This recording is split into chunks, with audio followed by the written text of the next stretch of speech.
family caregiving is not something that you're like, oh, when I am 40, I will become a family caregiver, right? So like I can plan for this. It's like I get a phone call. My mom says I need a ride to the ER because I can't get myself in the car. And you're like, there's no like lights that come down like, congratulations, you've won the role of family caregiver. Like now you have overwhelming responsibilities and no help. And you have to learn this other language that is the healthcare system and the insurance system. And, everything is, you should have done this 10 minutes ago, but no one told you about it until 10 minutes after. Hello, and welcome to the And Both podcast. Here we are going to hear from moms and those in motherhood that are doing the thing that works for them. They are honoring themselves alongside the all-encompassing role and level of expectation that is modern motherhood. And we are going to hear from as many different people as possible in their own experience. So you can find people to relate to.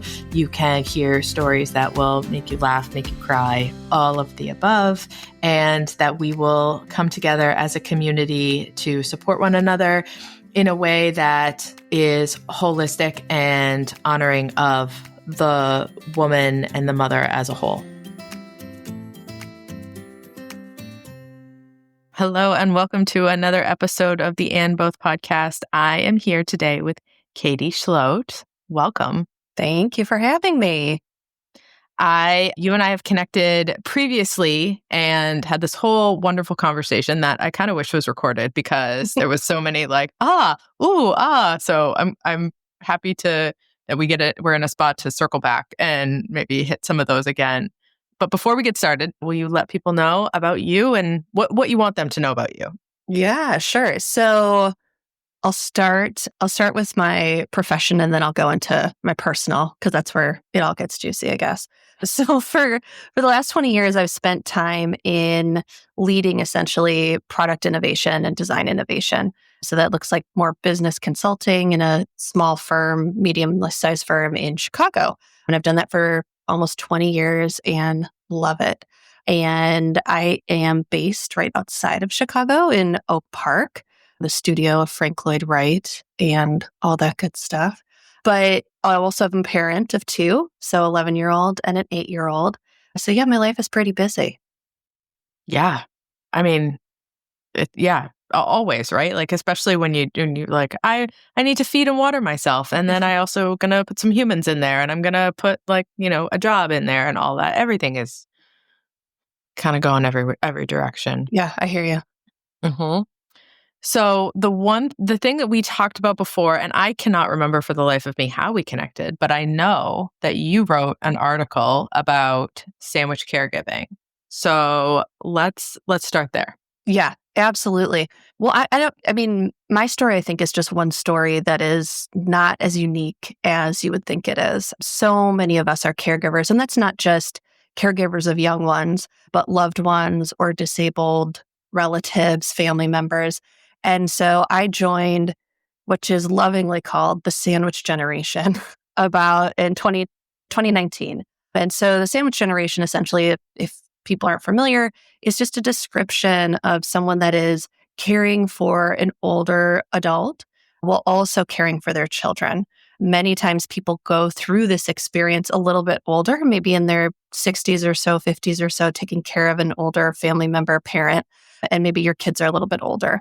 I unfortunately joined this elite club when my kids were very little. So I think my son was 6 and my daughter was 4.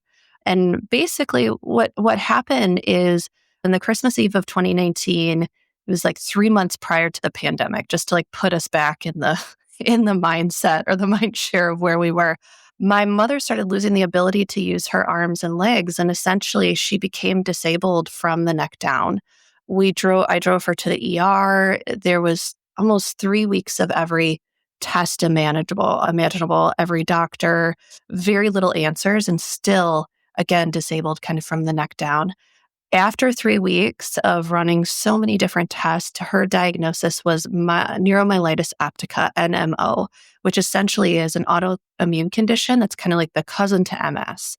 And what that meant, and I'll speed up, essentially almost like 16 weeks of intense support, she essentially was able to start regaining the ability to use her body functions. But she went from the hospital to a rehab facility for 8 weeks. Insurance got to decide how amazing, this is how our healthcare system works. The insurance got to decide how long she would stay there based on her progress in rehab. From the rehab facility, she then went to subacute rehab facility, which is essentially a nursing home, for about 6 to 8 weeks. And then the pandemic hit. So, my sandwich generation caregiving days started in such a scary, sudden way. And I think this actually happens for many people. Again, my story isn't unique. I think they say like 1 out of every 5 Americans is a caregiver of someone that is elderly. And maybe that percentage doesn't seem high. But I think if I did my calculate, I was a journalism major, not a math major, but if I did my calculations right, I believe that's around 50 million people in the US alone. And so it's happening. It is going to happen if it hasn't happened to you yet. And I think, again, I just went through that experience a little bit at an earlier time than most of my friends and my family. So the support and the know-how to show up was pretty low. And so I wrote that piece in Fast Company almost as like a love letter to myself, a love letter to my mom, because I was shocked at how hard the whole experience had been. Yeah, it's definitely one of those things where you don't know. It's like parenting. You don't know what you don't know. And then you're in it and you're like, how could I? It's like you drive over a bridge and you think that there's like a little stream underneath. And then you're like, one day you stop and you look down, you're like, oh, this is like a gully with like waterfalls and all sorts of stuff. Like I had no idea because it's just it's so overwhelming. So overwhelming. And actually, the gully is quicksand and the trees are growing vines that are going to pull you in. I mean, I think what was so shocking to me was how little the healthcare system and essentially our loved ones, they are not prepared for this. No one prepares to have some type of disability or some type of catastrophic traumatic event happen so early in their lives. And no one is saved enough money or has enough financial stability to be able to handle that burden. And so, I think if we take your metaphor of kind of like going into the gully, every turn and every twist was something new, like becoming power of attorney, piecing together finances, acting as a proxy at her job to be able to understand her absence from work, eventually having to hire an attorney to help with disability filing or Medicaid filing. These are things that I feel really privileged to have been able to have resources and time. I took time away from work. My job was so supportive and the leaders were so phenomenal. And they said, just go, we'll handle all of your responsibilities. But that is a privilege that not many people have. And I was lucky. My mom was lucky that we were able to do that, but many can't. Yeah, and that's the thing, is that it's that piece of you don't know when it's coming. It's the surprise of it all. Even if you have somebody that's had a chronic progressive illness, you never know. There's always an opportunity, for lack of the better word, completely. There's always an opportunity for something to nosedive or some big left turn. There's talking with people that are on long-term medication for, I don't know, any number of things, but like January 1, will your insurance company cover this medication? Do you have to go through the process all over again of showing them that, like, yes, this medication that impacts your ability to meet your own basic needs is worth them helping you pay for? Right. And it just never ends. One of my kids takes a regular medication and he's taken it for almost 3 years, and every year it's a different price based on it's the same medication. I know. I go through the same thing. It's bananas. It is bananas. And I think the other thing that's so disturbing about that, when you think about it, is And as a caregiver, you don't want to spend your time fighting with insurance, trying to find a medication that is sparse or scarce, or you have to fight to get it. You want to spend that time loving on that person and emotionally connecting. And because this caregiving experience is so intense and so unsupported, you almost spend the time handling the logistics and the minutia and the insurance and all of those pieces, when really what you want to do is to show up emotionally for that person. And I think that's the tension and why so many caregivers burn out. Mm-hmm.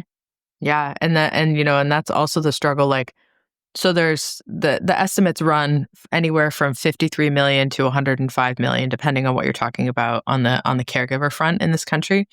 But family caregivers are the backbone of the long-term care system in this country. And that's the thing that is the gully, right? Is like, you are the one, or, your family member is going to be the one that this is not going to be like, it would be nice if you could. It's going to be, this is yours, because either there's no one else around that can do this, there's no availability of services, there's no place to go, and that's it. This person cannot do for themselves what they could do for themselves, and we have no options and no resources. And family caregiving is not something that you're like, oh, when I am 40, I will become a family caregiver, right? So like, I can plan for this. It's like, I get a phone call. My mom says I need a ride to the ER because I can't get myself in the car. And you're like, there's no like lights that come down like, congratulations, you've won the role of family caregiver. Like, now you have overwhelming responsibilities and no help. And, oh, you have to learn this other language that is the healthcare system and the insurance system. And, everything is, you should have done this 10 minutes ago, but no one told you about it until 10 minutes after. Yes. Oh my gosh. It's so, so true. And not only that, but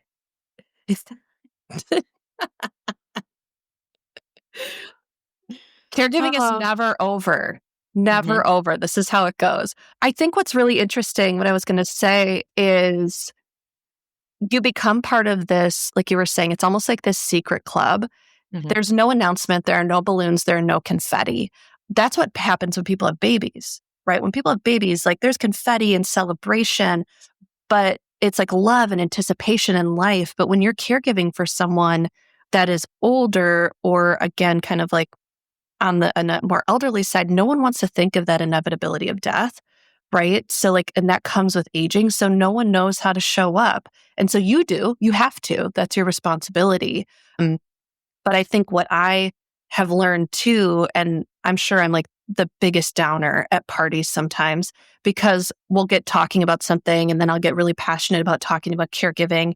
And I was like, well, have you talked to your parents about what caregiving looks like for them? People are like, ew, gross, I don't want to talk about this. And I'm like, well, you should, because what is happening is, even just to be a little bit prepared to understand, it's because it will come on suddenly, but that doesn't mean that you can't prepare in advance and have the right discussions. Like, for example, I got this binder. As soon as I went through all of this, I became a binder lady. And I was like, I'm going to put all these things in a binder, right? So if something would happen, I have my will and trust. I have all of this logistical paperwork. I have passwords. I have where things are. And I think when something happens suddenly to a parent or someone that you're caregiving for, there's so much catch up to do. So it's almost like a gift that you could give to your children or to someone that's going to caregive for you, of like just a little bit of preparation. And again, I'm not asking for every single thing, but maybe something small to say, hey, how do you, mom or dad, want to use your retirement? How much retirement do you have? It's a very touchy subject, but I just want to know, so if something would happen, I understand what your wishes are and I understand how you want to live, and I can make the best choices on your behalf. I don't want to cloud a conversation about death. That's not what I'm trying to talk about, but I do want to make sure I understand and that we can all be on the same page. Yeah, for sure. So when I left practicing inpatient and I started my own private practice, really in response to the fact that the hospital I was working at no longer thought that it was, economically valuable for them to do these home assessments. So we'd have people that were on the bubble, like they could go home or they could go to, the next step down. And so we would take them into their home, me and a PT, and we'd have them go through all of the routines and things that they needed to do at home. And this was by far, as an OT, this was by far the most valuable tool that I had to be able to say, okay, here's where the problems are. Here's where I can offer suggestions that are completely tailored to what you need based on your own environment. Not in the hospital, like, simulated apartment that's ADA compliant and everything is set up for you. Like that's not your house. Your house is like the back of the couch that you use to get from the living room over to the kitchen counter and all of that. So that's getting somebody in their own space to see how they work in their own space. Huge. And so I started a private practice that was just revolved around that. It was all prevention focused, and it was all people that wanted to say either to stay in their own home or their adult children knew that eventually they would come and live with them. They were either, doing some renovation work to their house, or they had a room and they were planning ahead, and so they would bring me in. I'm not kidding. 80% of that job was facilitating that exact conversation. It was, I thought I just, from my experience clinically, it was like, these are the questions that need to happen, but that's only because you spend like an hour in the house with these people and they're just trying to get as much information as possible so that they can get everything set up. Now, this was not in that sort of rush period, or there was no pressure to it. And you're talking to families and saying, okay, aging adults, at what point is this no longer something that you're okay with, right? Like, at what level of care are you comfortable with your family providing for you in the entire rainbow of care before you say, okay, I don't want to do this anymore. I'm ready to move on to another facility if I need additional, help and things like that. 80%, because older adults do not want to talk about dying. They do not want to talk about needing help because there's so much fear around, if I say I need help, my kids are going to take away my car keys. They're going to take away all my bank cards. I'm going to be like stuck in a home somewhere, and I lose all the autonomy that I have and all of my dignity just flat out the window. Adult children don't want to bring this up, right? Because you don't want to deal with the fact that like your parents aren't going to live forever. You don't want to talk to your parents. Money is a terrible thing for everybody to talk about, no matter who you are. And so there's this push and pull back and forth of like both people really care and both people want to have this conversation, but no one wants to blink first. So then my job, I was the one who walked into the room blinking. I was like, so what are we gonna like? Let's talk about function and let's talk about decisions and let's talk about this. And they were like, literally sitting around the kitchen table saying, what do you want? Because I had seen in the hospital how that doesn't work, because then you have somebody come in and they're on the bubble. And now who's going to help? Whose house are they going to go to if they can't go back to their own? And now you're stuck in that like feeling really flat-footed. And then also, even farther back when I worked in acute care, you have people that two siblings or family members that are trying to make a decision for their parents' care, for someone's care, but no one's ever really talked about it. One person believes that this is the right choice and the other person believes this is the right choice. And now you've just set up this whole generational resentment and rift in the family, all leading back to the potential that could have come out of a half-hour conversation or a 2-hour conversation.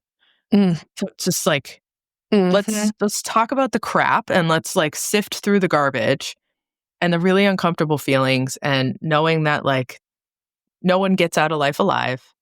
How do we talk about that end? Because you're right, like we talk about babies and we talk about new and fun and fresh and sprinkles and like all of this stuff, but we don't talk about what it looks like when the circle comes all the way around. Yes. Oh my gosh, just end the podcast. That's it. That's it. Because it's so true. And I mean, honestly, you're right. There are so many things like everyone's uncomfortable. No one Mhm. wants to have this conversation. But what if everything could be reframed that this is the best conversation to have, that you're both doing it out of love?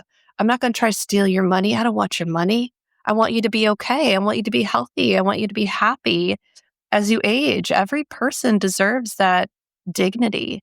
Everyone deserves to feel that type of love. And I wish we could reframe the conversation to be more about how you want to live and how you want that experience to be. And it doesn't have to be like, I'm going to take your car keys and take your money, right? That's not it. It should be much more and feel much more about how you can live how you want to.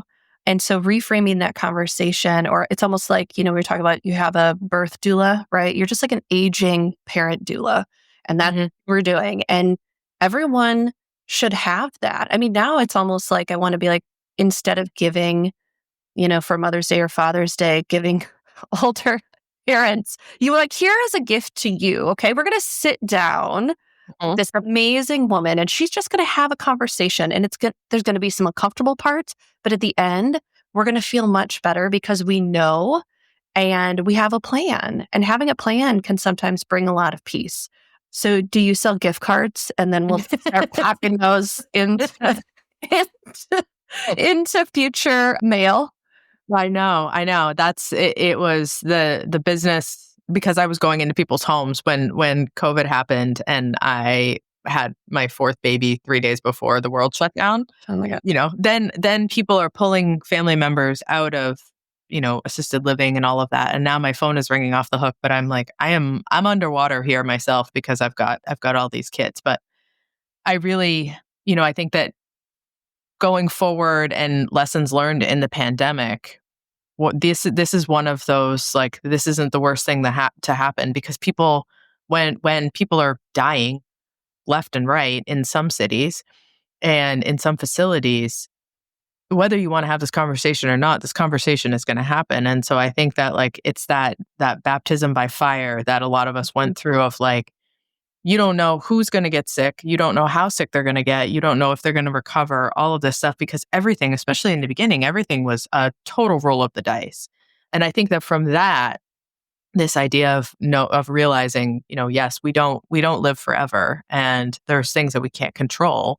And let's open that up. I mean, I'm always around and always down to have that conversation with people because it is someone's got to help you start that. Yes. Yes, absolutely. And sometimes having that third party just feels disarming and helpful. And so you can ask the hard questions opposed to having someone else that cares very deeply. You apply meaning to it. And then that may not be actually what that person's trying to say. Yeah, and I think that people want, that's like, I've been the bad guy, right? In that conversation is like, well, you, and I'm like, I have nothing to do with this family whatsoever. Like, I just got here, I rolled in, I poked the hornet's nest in a gentle and loving way, and let me help you all apply some ointment to all of the stings, Oh my gosh, yes. and then I'm gonna go. Yeah. Yeah, you're triaging at that point. You're just trying to make sure you can plug the worst holes and make sure that it doesn't sink. hmm It's true, and I think that what I really love is that he is seeing pieces like your piece in Fast Company and others where the language around caregiving and the different facets of caregiving and what that all looks like. Because I think too, when we think about care, just on a high level view, it's like you have a baby and you come home from the hospital and there's that whole period, right? Like, that's all very out there and it's very public and it's people have an understanding of what that looks like. And they have an understanding of what it looks like. It's usually like the little old lady taking care of her husband and they've been married for like 9,000 years and all of this stuff, right? People are like, oh, that's caregiving. It's like them taking care of each other, these two little penguins for the rest of their life. But there's so many other avenues of care aren't that are just not talked about. One of the things, so I just went to this HR conference in Las Vegas and they're talking about caregiving And they're talking about how you can infuse that into when they're talking about employee benefits, like how you can infuse a conversation around caregiving and having people do all this. One of the biggest barriers to having conversations about caregiving, especially at work, and especially when it comes to providing resources for people, is that there are people out there who are active caregivers taking care of somebody who do not identify as caregivers because they're like, I'm just doing what I need to do. So if you don't apply any sort of language around it, how do you know that there are options and resources available for you to tap into? Exactly. Exactly. And I kind of wrote down after the whole experience, like, what would I want to tell people going through this? And again, maybe it's not party language, but it's language that if you get into a conversation, like, what are some things that I would tell people? And I think the first one is don't live in secret. I think that was such a shock to me to go through this experience and say, where are these people? Where do I go to find help? Where are the communities?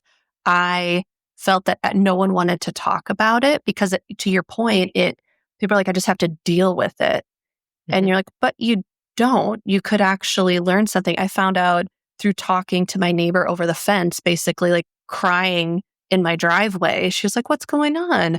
And I told her, and she goes, oh, you know what? I actually have my mom went to this facility. Let me tell you about it. And I had lived next to her for 7 years at that point, and we never had talked about it. And so it's wild that if you don't say the word caregiving or you don't describe what it is and you live in secret and don't ask for help, that is the majority of the way that people are surviving and living and just taking it step by step. I remember I even joined, I hadn't looked at Facebook in so long, but during that time I was like, I need to find a community. Where are these people? And that was one of the turning points for me. I found a community that was specifically around caregiving for older adults. And I asked questions and people had answers and they gave resources. I needed to find a facility. Oh, here's a consultant that will be able to give you all of that information. And so living in secret and not talking about it is hurting yourself. It's hurting the person you're caregiving for, and it's hurting others that could be learning from what you've gone through. Yeah, I mean, just even the resources, like when you're on the healthcare side of it, you already speak that language and you already understand these are the steps that you go through. I mean, I can't tell you how many people learned about the 5-year look back for Medicaid when their loved one was in rehab. And, that just to put that out there, Medicaid will look back 5 years on your finances. So when you're talking about people that they bought a home in, 40 years ago, they bought a home, it's paid off, they intend for that to be the thing that they leave to their children. If you're within that 5-year window of when you apply for Medicaid and you've signed over the house to your kids, that's not going to happen. You're not going to qualify because Medicaid wants that money. But there's so many people that, oh, mom or dad or, uncle so-and-so has started to decline. Let's put all of these things in order now. It's too late if the decline just sort of falls right off. And people, I mean, I've seen this and it's heartbreaking to see because you know that the person who bought the house or built the house or whatever, who said, this is a legacy that I want to pass on, now is going to be liquidated and all of that is going to go to the government. And so it's this like you're speaking the language and but you're trying to bridge the gap to people, and you got to be able to, there has to be more, I don't know, more focus, more language, more articles, more podcasts, more opportunities for people to maybe have that connection of like, oh, wait, I think that's me. Hold on a second. So that they can get in touch with these people who are building incredible resources and programs and consulting and want to help. It's just there's still such a divide. Right. Absolutely. And even where to find that information, there's a gap, right? And so the communities become really, really important because having someone who's gone through that experience and can explain it. I went through the same thing with the Medicaid process. I didn't know how it went, which is why I hired I had to hire a lawyer and pay a Yeah. lawyer to do this because I didn't have the background. I didn't have the language and the vernacular to be able to understand what I had to do. And I thought I was a very well educated person. And going through that experience was humbling, even with a lawyer who knows the ins and outs. And I remember many times, even after getting approved, calling the the lawyer and being like, "I'm so sorry if you have to charge me for this call. I understand, but I don't get these 5 or 6 things. What am I supposed to do? If this changes, I have to go into what system to update it? How often do I have to do this?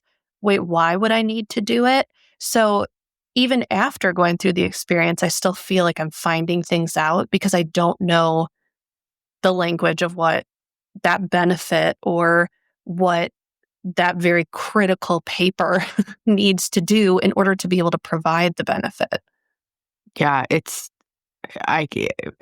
doesn't make any sense. I mean, it should all be right. All the language around healthcare and insurance and all of that should be the same. Theoretically, in a sane world, you know, A equals B, 2 equals 7, like whatever it is. I don't care how you want to like apply your decoder key to it, but it should all be the same. But there's so many programs and layers, and you can qualify for this or not for this. I was talking to someone about they have these community resources for caregivers that are by county, Mm, and you can look them up state to state. In not, they're not even the same. It's the office is not even the same office name in every state. And so I'm having a whole conversation with somebody, and I'm looking this stuff up on there because I'm launching a product to help family caregivers. And so I'm looking at this because I think, oh, this is great because this would be where people would be able to find this.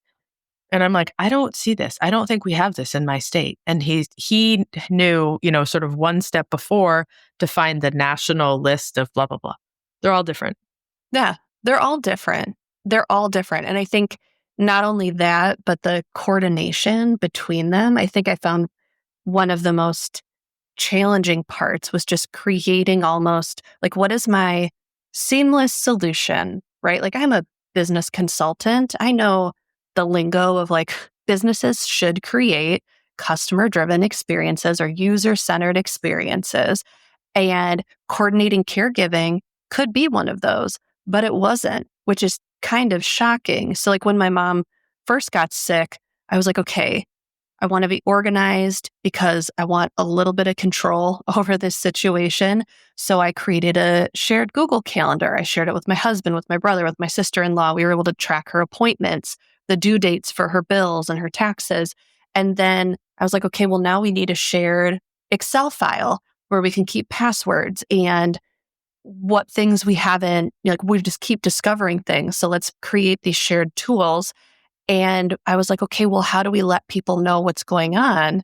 Because we get phone calls and texts, and there wasn't a platform at the time that would be able to like kind of seamlessly coordinate or bring these pieces together. And it's all that minutia again that takes Mhm. up the time and the mental capacity when that's not what you really want to be doing. You want to be caring and loving on that person. So it was mind-boggling to me that things didn't exist for people, so many people that were going to need them. Yeah, and it's not even the frustrating part in all of this is like none of this is hard. It's just a lot. Yes. And so it's that how do you create that foundation? I mean, discharging people from the hospital and you're the person who hands them a pile of logistics. You're one of 6 people that they see when they're trying to like get out the door and bring their loved one home. And they might have people that are installing grab bars and they've got a kid with them who's like, I don't want to be here. I want to like I'm ready for a snack. All of everything's on fire, it feels like. And how do you coordinate that? So for 10 years it was me going, someone's got to create this, right? Someone's got to like build this thing. And then I got frustrated enough that I just started building. Which is like how, I mean, that's how everything gets built. And that's why there's so many wonderful products that are out there built by moms and caregivers, because it's like, that problem so intimately and you're like, all right, I guess it's me. I thought someone with, the Stanford degree and the Patagonia vest was going to come along and fix this for me, but I guess it's me. Let's figure out how to internet and, develop stuff. But Well, yeah. well, and thank goodness, because that experience will, even if it helps however many people, that experience changes the dynamics of what's important. You know what I mean? Like the Patagonia fleece man is not going to do something or make a product that I'm going to say he, could be she, isn't amplified in their life, right? Like a lot of these things are born out of people having these frustrations and the workarounds and needing a better solution. And I think there's so many great additional benefits and additional companies that have started to come out more and more, right? Like ARP has kind of like a whole tech hub and incubator that they're working on. Companies like Clio or Wealthly or Parently or others are starting to get more into that benefit space. So it's happening and the conversations are starting, but it's still not enough. It's like one little solution isn't going to solve all of it. There needs to be more, and there needs to be more choice. There needs to be options. And yeah, I mean, it's definitely time. And I think it is a business, and it is something that needs to be built because people need it. Mm-hmm. And I think too, to your point, like the having different options. I mean, in your situation, it sounds like you and your brother get along, you and your sister-in-law get along. Everyone's on the same page that we're all moving forward. Like, what does it look like if you are in that caregiving situation and someone in that group is like, I don't agree with any of this, or someone in that group is saying, let me just handle everything, and does not necessarily have not the best intentions. I'm going to default to like everyone has the best intentions, but they might not be as, I don't know, connected to this as they're imagining they are. And so it ends up being, the waters get pretty muddy pretty quickly. So there will be a product that comes along for that setup, and there has to be, so that people can separate stuff out and have it be all different levels of things. Yeah. In this whole experience of sandwich caregiving, dropped right into the fire via phone call, how is it for you in terms of you taking care of you? Because that's the other big part that we don't talk about in caregiving, let alone sandwich caregiving, again, is putting yourself on the map. How did you navigate that? Yeah. I think I'm a very type A person. I feel like I always have a plan. I'm always prepared. And this really did take me by surprise, a huge surprise. And I think what I learned from it is immense. I don't wish this experience on anyone, but I do think there was a lot that I learned. I think one thing is, of course, self-care, although I hate that term in general, but I think I would maybe reframe it to be a bit more about like just being gentle with yourself, with your family. I think for anyone that's part of this journey, it's not easy. Parents are feeling, or whoever you're caring for is feeling a loss of identity and ownership over their lives. And you are also feeling like your life has been completely disrupted. And so you both have very similar feelings, but just remembering and having that empathy and that gentleness with yourself. I mean, feel those feelings, find support. I think one of the first things I did was find a really good therapist that dealt with grief. And I was like, it's not an issue yet, but it will be. So I need to talk to someone. I need to find a support network that's not just my poor husband, who is also in this journey with me. And so I think that really helped me, just that realization of being gentle.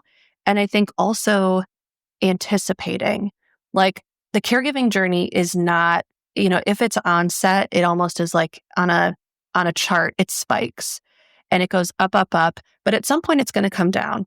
And when it does come down, it's probably not going to be completely down like a full-on roller coaster. You're going to have all these little kind of speed bumps throughout, and just anticipating. So I reframed another thing for myself, which was really helpful. My approach became from like what now? I can't believe I have to deal with this. Oh my God, like one more thing, to I will anticipate spending 10 to 20 hours a week on this. What can I do to be efficient?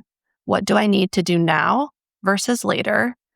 And where do I need help and what's most urgent? And so that kind of gave me a baseline to say, this is a second, third, fourth, fifth job. And this job requires 10 to 20 hours a week. And when it wasn't 10 to 20, I was like, okay, I get some of that time. Okay, great. But if it was, I wasn't getting angry about it. I wasn't being resentful about it. I had just reframed it in my mind and then for myself to say, this is the baseline right now. And then, of course, that kind of evens out and you're like, okay, my baseline is different now. But constantly kind of anticipating and reframing for myself what emotionally and physically what that was going to look like was really, really helpful. And I think the other thing is I never, like kind of that whole idea of living in secret, I never ask for help. And I know this is so basic and so many people say this, like, but ask for help. It doesn't have to be a private struggle. I learned ask a neighbor that you trust to take the kids for a couple hours. Many times your friends or your neighbors, your closest knit community, they don't know what to say. They don't know. They're like, can I bring you a meal? And you're like, yeah. But just show up. Like just say, hey, I'm going to the zoo. I'm taking your kids. And they don't know if they haven't gone through something like that, how to show up. And so if you ask, most of the time, everyone is like, yes, oh my God, absolutely. I'm so glad you asked. Let me help. They don't know. So if you kind of put out that SOS every once in a while, again, you're taking it from being a secret to saying, no, I do need help in this instance. And I think you watch that ripple effect then happen in those groups where people then start talking about things that are much more vulnerable. So putting yourself out there, asking for help, being gentle, reframing your time and what that looks like, those were all things that I guess were simple. It didn't take a ton. I mean, therapy is not simple, nor is it inexpensive, but I think being as proactive as you can to get ahead of, for you, like really looking at what you need, I think those were all things that I learned. And I still keep doing that. Mm-hmm. Yeah, I think the therapy part is really important. And I definitely feel like that's something that's not as talked about. And it's that idea of when you move into the caregiving space, you go from, going 50 miles an hour to now you're driving 75 miles an hour because you have to get all of these things done and you got to make more sense of the week. The average number of hours per week a caregiver commits to caring or ends up on caregiving tasks is around 24 hours, and it's increasing, which is more than a part-time job, not quite a full-time job, but it will be. And the therapy piece I think is really important, and especially like to get out in front of it, because what happens is when you're a caregiver and you're used to everything is fast and there's like emails coming in and there's all of these pieces that you're trying to juggle together, and then that person passes. You still are going that fast. You're still going 75. But now there's no outlet for all that energy. There's no outlet for the logistics. There's no outlet for the phone calls. There's no outlet for all of that. And as humans, we get into these, it's not a habit, but you sort of live in that gear for a very long time. You need someone to help you slow down. Mm-hmm. And if you don't have the opportunity to do that ahead of time, to say like, okay, I have a parent that has this chronic progressive illness and I know at some point they will pass. This is what I'm doing right now. This is the stage that I'm in. If you don't start to build your own airbag, you'll crash at the end. And that looks different for everybody, but putting those brakes in place or building that airbag or your parachute or however you want to think about it, something that helps you slow down and come back down to the speed that you were at before all of this started, cannot be, exclamation points and underscored and overstated and all of that, because it's that human piece for you as a caregiver along that journey. Yeah. It absolutely is. And it's still wild. My nervous system will default to fast, rapid, go, go, move, move. And I mean, we're talking about multiple years of this. And so I always get a kick out of, you go to your primary care doctor, get your annual physical, and they're like, "So would you say you're stressed? So have you tried yoga? And I'm like, "We are so far past that. That is the most ridiculous thing I've ever heard. Please stop. Don't ever say that to another person that is in this experience. Those are not going to solve it. This is deep work. This is so much. I think of this experience is grief. I think there are moments of joy and people can find that. It's an honor to care for a parent. It really is. My mother gave us so much. She showered us with love. She provided for, the support for our dreams.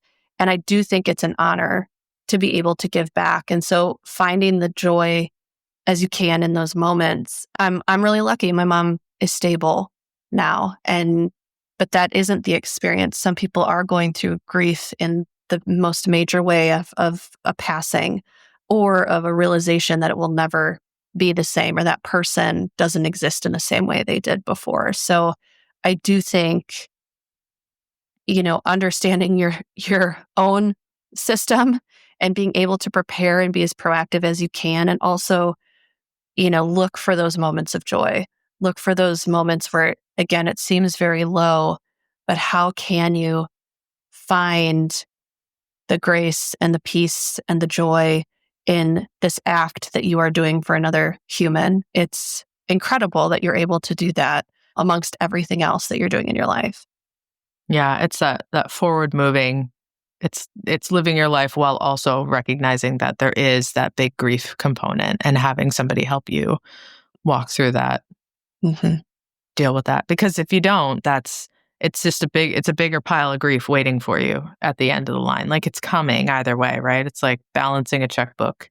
Like, whether you choose to or not, like, there's still going to be an answer at the end of the day. And how prepared do you want to be for what that answer is? Yeah, exactly. Exactly. Gosh, I love it. So you said your mom is stable now. What does it look like for you now? Are Yeah. you Yeah. I mean, I think when we talk about that roller coaster, the roller coaster was so steep and it came down slower. And now I think we're kind of in a much more stable spot. She lives in a facility. She does have 24/7 care, which is heartbreaking in some ways. I do wish that she could be here, but we're not able to provide the support and the care that she would need. But she, I think, has found peace with where she's at. I think she also is such a kind and caring person that she has kind of become like the mayor of her floor. She stands up for people. She supports people in some of their hardest moments. And, I think that she would say this wasn't what she planned. And I think there are still moments where it's really, really hard, but she finds joy in the ways that she can. And I think there are still things in the background, logistics. Again, I'm her power of attorney, power of healthcare. I handle all her finances. So instead of maybe a 10 to 20 hour job, it's a 5 hour a week job, right now. And so on any given, day, it can mean ordering things or providing, writing all of the checks and the payments. It's helping to frame up for her to get on a call and wait 7 hours with Social Security. But I write the questions to help prepare her to do so. And so I think it's a much more almost like a team dynamic because she wants to participate and she wants to help. And so we've gotten into a pretty good rhythm in terms of what she can do and what I can do. And again, we're lucky that's not always the case. But again, it has given her, I think, more autonomy to support what she's doing. And she's not staying inactive. She loves to write. She loves to be part of, different writing groups. And so I applaud her. I really do. And I applaud myself because we have figured out a way to both support and feel as much of a sense of control as we can in a situation that doesn't always feel that way.